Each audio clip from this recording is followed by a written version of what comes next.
Welcome to The Hypnotist, the show that gives you inside access to cutting-edge hypnosis with real clients facing genuine issues. Brought to you by the hypnotherapist demanded by celebrities, CEOs, and even royalty, Adam Cox. These recordings took place live from Adam's clinic in London's world-famous Harley Street.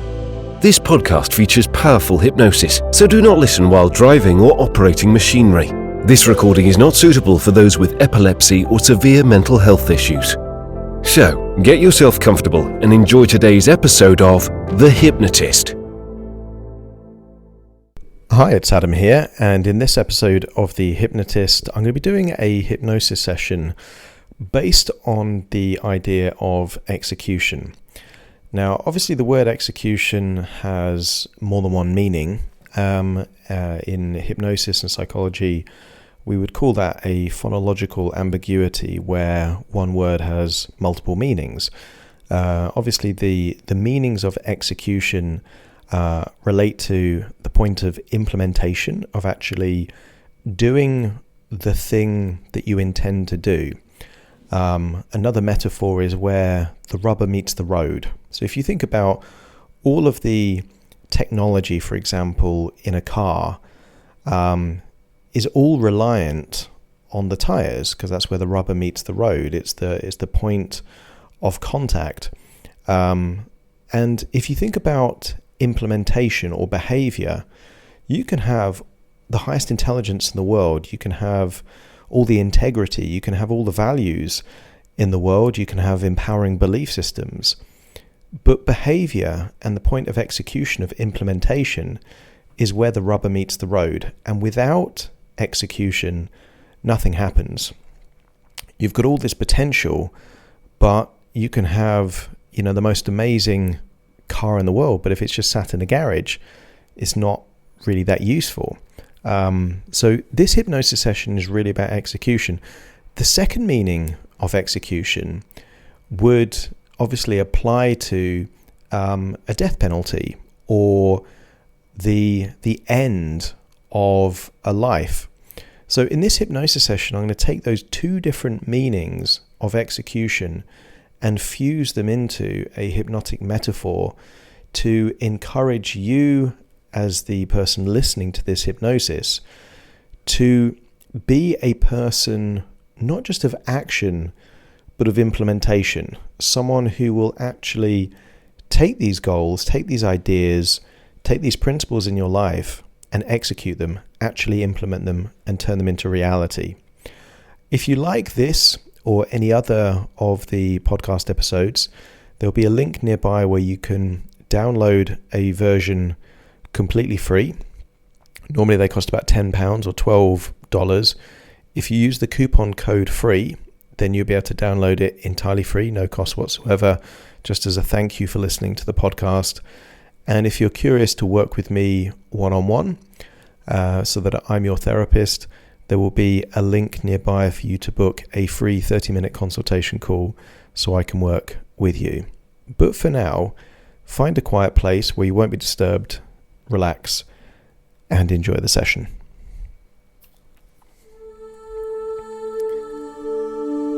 Take a deep breath in.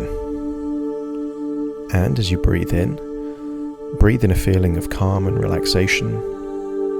And as you exhale, just allow any feelings of tension or stress to leave your body in your outward breath. Notice that as you breathe in, it feels like you're breathing in a feeling of resourcefulness. And as you exhale, just notice that feelings of tension start to leave your body in that outward breath. Therefore, with each and every breath, notice that you're able to feel deeper and deeper relaxed and more resourceful. And on the next outward breath, if it's safe to do so, allow your eyelids to close if they're not already closed, allowing you to give more of your focus and attention to the sound of my voice. As you breathe in and breathe out, notice that as your body relaxes, your mind becomes more playful, more imaginative, able to entertain different ideas and possibilities, able to comprehend different realities, entertaining different ideas and thoughts. As your physical bodies continue to relax, I want you to use the power of your imagination to imagine a courtroom. Perhaps you can imagine a judge, maybe a jury, maybe different legal representatives. And I want you to see that it's you that's on trial. Imagine that you're looking at yourself on trial, perhaps from the gallery, perhaps from the seats. See yourself as if you're someone else. And I want you to see a particular version of you on trial. The version of you that is on trial are those qualities that are impeding your ability to live your life to the fullest. Maybe you see those qualities in the facial expressions or mannerisms of the version of you on trial. I want you to think about your worst qualities. Perhaps it's laziness or cowardice. Maybe it's a tendency to procrastinate or hesitate. Maybe it's that you start things but never finish them. Or maybe it's other things. Because you know you better than anyone else. And I want you to imagine that you are both the prosecution and the defense. Imagine that you are that prosecution lawyer, holding yourself to account, knowing all of your biggest weaknesses, those things that really have got in the way of you achieving what you're capable of achieving. Maybe you know that you've set yourself grand goals, but never taken the action to follow through. Maybe it's a tendency that the moment things get too tough or the problems get too complicated, instead of finding a solution and using that tenacity, maybe you're too eager to quit or give up. I want you to look at that version of you and really analyze that version of you with your worst qualities, the things that you're not happy about. You have access to every life event, every memory, every moment in your life, and I want you to present that to the jury as evidence. Evidence as to the very reason why that version of you has been getting in the way of what you're capable of. And maybe you call it self-sabotage. Maybe you call it something else. Use those memories and show it to the jury, because the jury will make the decision as to if this version of you is guilty of impeding your ability to turn your goals and dreams and ambitions into reality, to live life to your fullest. And when you've presented all of that evidence from memories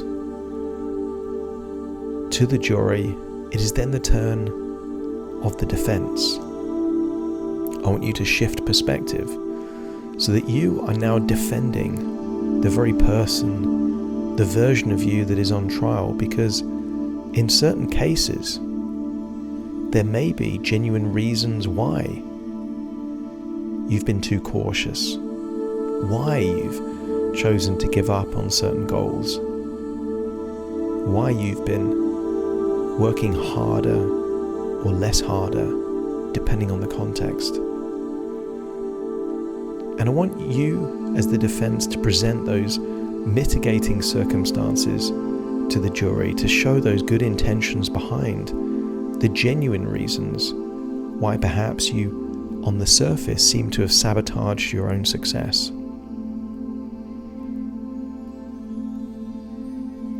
And now the jury decides which parts of you are guilty, and therefore have no place in being directly part of the very best possible version of you. I want you to now switch perspectives and find yourself in the position of the version of you that is on trial. And I want you to scan your body for those parts of you that you would consider are genuinely getting in the way of you living your life to the fullest. Sometimes admitting that there are times when you are just lazy, when you are just scared, where you lack the dedication, is halfway there to raising your standards, evolving to the next level up. Scan your body for where you feel those things that are getting in the way.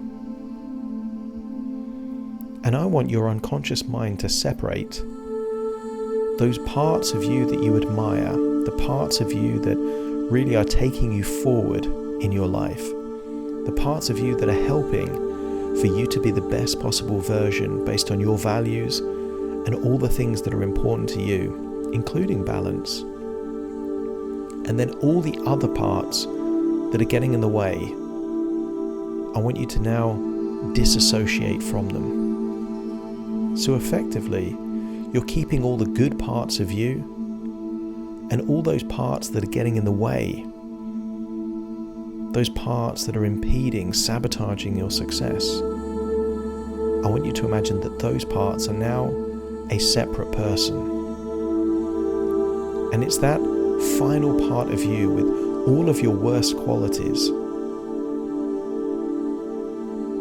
all of those qualities that have been holding you back, laziness, idleness,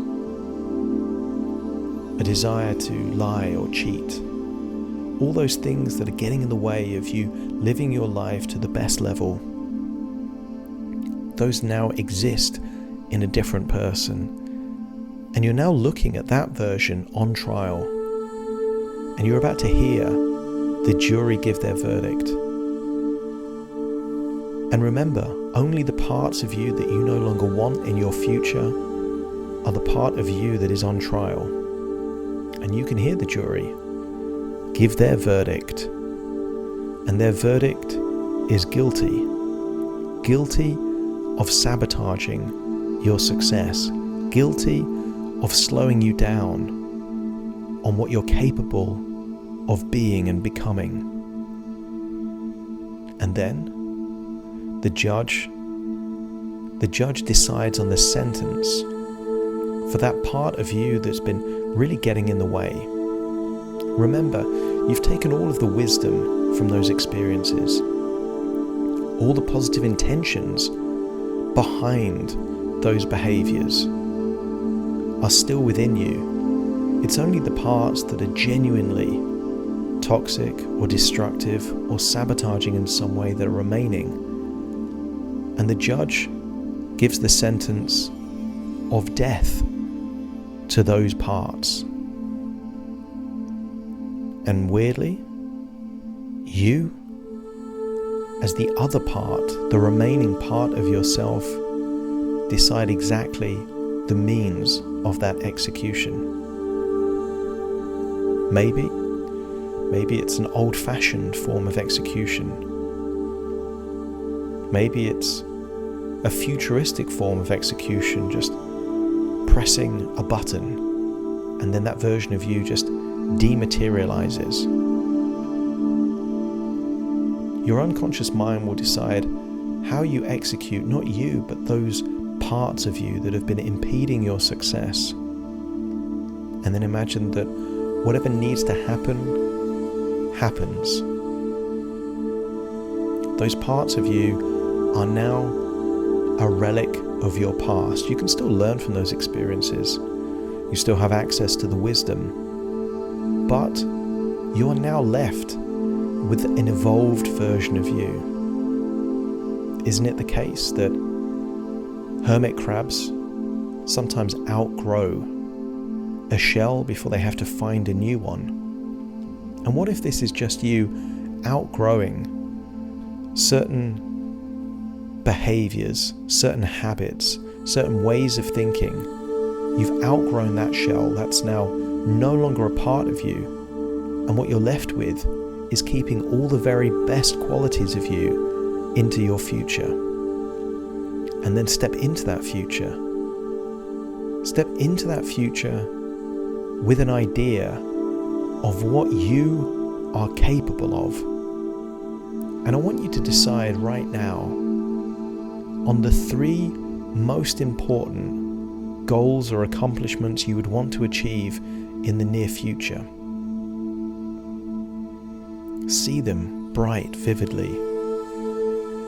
See yourself doing them, accomplishing them, achieving that success, and get a sense that now you've left that old part of you behind. There's less friction getting in the way of this new version of you.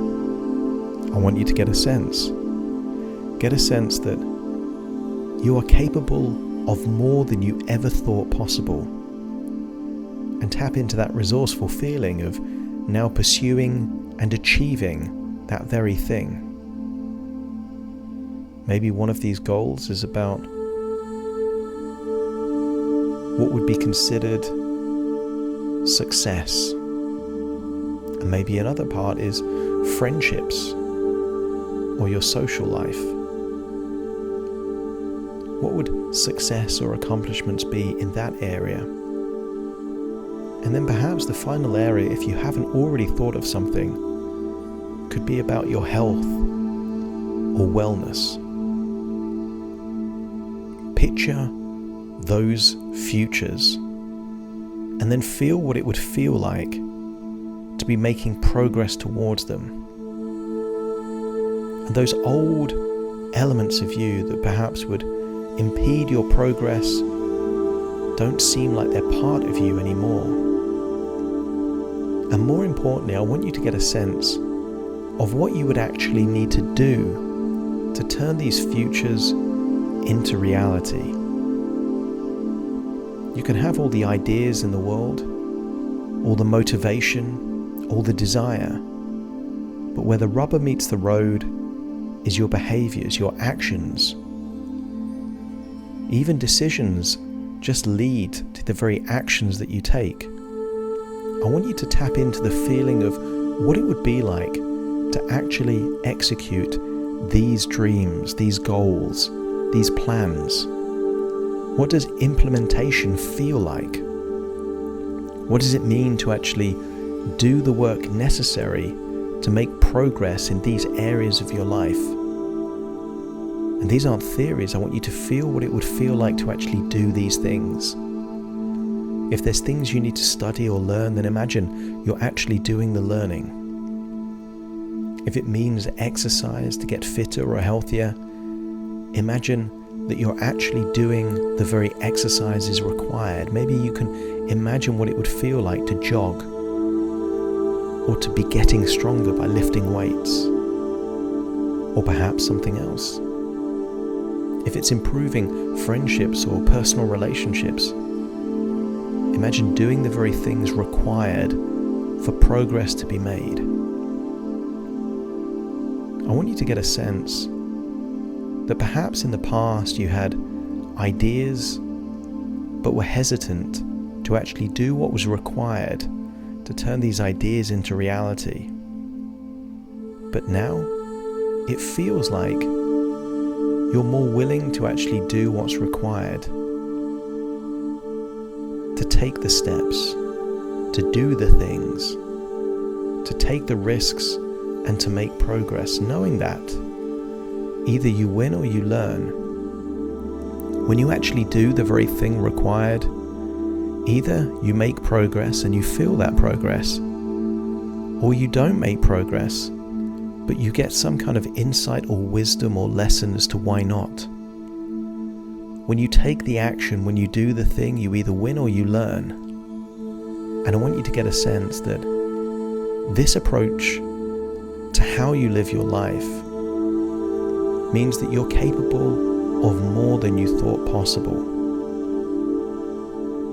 It's time to dream a little bigger. All those things that you thought of doing, where a voice inside your head said, "That's not realistic, that's not possible." Notice that voice is gone now. That voice is executed. And the voice that remains is saying, why not? Why not set that goal? Why not do that thing? Why not attempt it? Because either you will win or you will learn.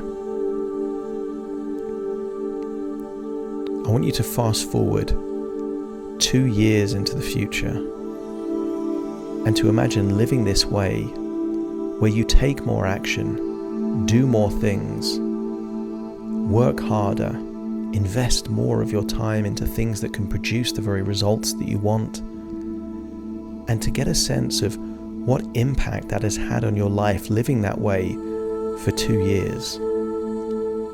2 years without all of that self-sabotage, 2 years without all the hindrance, all the friction, and 2 years of taking the very actions required to make progress. And what progress have you made? What have you achieved? Is your life richer? Better experiences? I want you to get a sense of what happens when you actually implement your ideas. Do what's required. Believe in yourself, but then more importantly, take actions that align with that belief in yourself.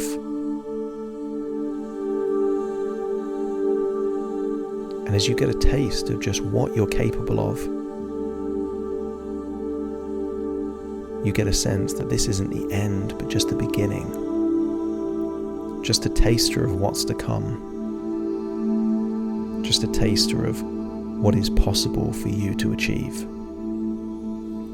As you then recall that this is just your imagination, entertaining different scenarios and different ideas, giving you a glimpse of one of many different possible futures for you, but a future based on taking action and executing ideas. But now it's time to return to the present. Take a deep breath in through your nose and out through your nose. Just wiggle your fingers, wiggle your toes. Get a sense that you're in your own physical body right now, but also get a sense that you feel different in your body right now. Those old parts of you that were getting in the way don't feel like they're there anymore.